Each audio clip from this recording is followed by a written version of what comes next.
పూరా లోకల్. ఇప్పుడు ఇదేదైతే వర్షపాతం ఇంత మొత్తంలో నమోదయిందో, సో, దానికి అంటే ఈ ప్రజలందరూ గూడా ఇంత ఎక్స్‌పెక్ట్ చేయలేదు. ఇంత వర్షపాతం నమోదవుతుందని చెప్పేసి, ఇది ఒక పెద్ద క్లౌడ్ బరస్ట్‌గా మనం చూడొచ్చా అని చెప్పేసి కూడా అంటున్నారు.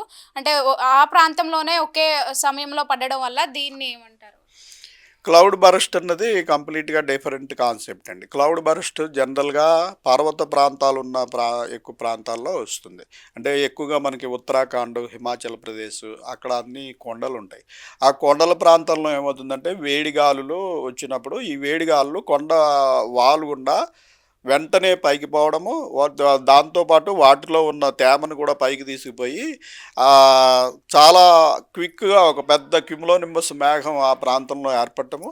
ఆ ఏర్పడిన మేఘం అంతా కూడా సడెన్‌గా పెద్ద వర్షపాతం ఒక తక్కువ ఏరియాలో అంటే ఒక 5-10 స్క్వేర్ కిలోమీటర్ ఏరియాలో మొత్తం వర్షపాతం అంతా అంటే గంటకు 10-15 సెంటీమీటర్ల కంటే ఎక్కువ వర్షపాతం ఒకే ప్రాంతంలో ఆ కొండల్లో పడిపోతుంది. కొండల్లో పడిపోయినప్పుడు కొండల్లో అంత వర్షపాతం ఒకేసారి పడినప్పుడు అది వెంటనే స్పీడ్‌గా కిందకొచ్చేయడం, దాంతోపాటు ఈ మట్టి, రాళ్ళు ఇవన్నీ కూడా ల్యాండ్ స్లైడ్ లాగా వచ్చేసేయడం.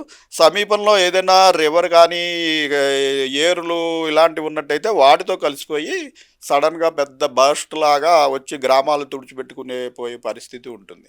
ఇవి ముఖ్యంగా వేడిమి వల్ల కలిగే మేఘాలు అంటే క్యుములోనింబస్ మేఘాల వల్ల కలుగుతాయి. మనకి కామారెడ్డి ప్రాంతంలో జరిగింది క్లౌడ్ బర్స్ట్ అని మేము భావించటం లేదు. క్లౌడ్ బర్స్ట్ జనరల్‌గా అటువంటి పరిస్థితుల్లో క్యుములోనింబస్ మేఘాల వల్ల వస్తుంది. ఇక్కడ మనకి క్యుములోనింబస్ మేఘాలు క్లౌడ్ బర్స్ట్ సమయంలో ఏర్పడిన మేఘాలు క్లౌడ్ బేస్ నుంచి టాప్ వరకు చూస్తే మనకు రాడార్‌లో క్లియర్‌గా కనపడతాయి. వాటి హైట్ 10-15 కిలోమీటర్ల పైనే ఉంటాయి. మొన్న కామారెడ్డి ప్రాంతంలో ఏర్పడిన క్లౌడ్స్ 3-4 కిలోమీటర్ల కంట ఎత్తు లేవు. అంటే ఇవి మాన్సూన్ క్లౌడ్స్. మాన్సూన్ క్లౌడ్సే కానీ స్థిరంగా ఒకే చోట క్లౌడ్ మాస్ 40-50 గంటలు ఉండిపోయి కంటిన్యూస్ రెయిన్ పడటం వల్ల ఇంత రెయిన్‌ఫాల్ అనేది అక్కడ వచ్చింది.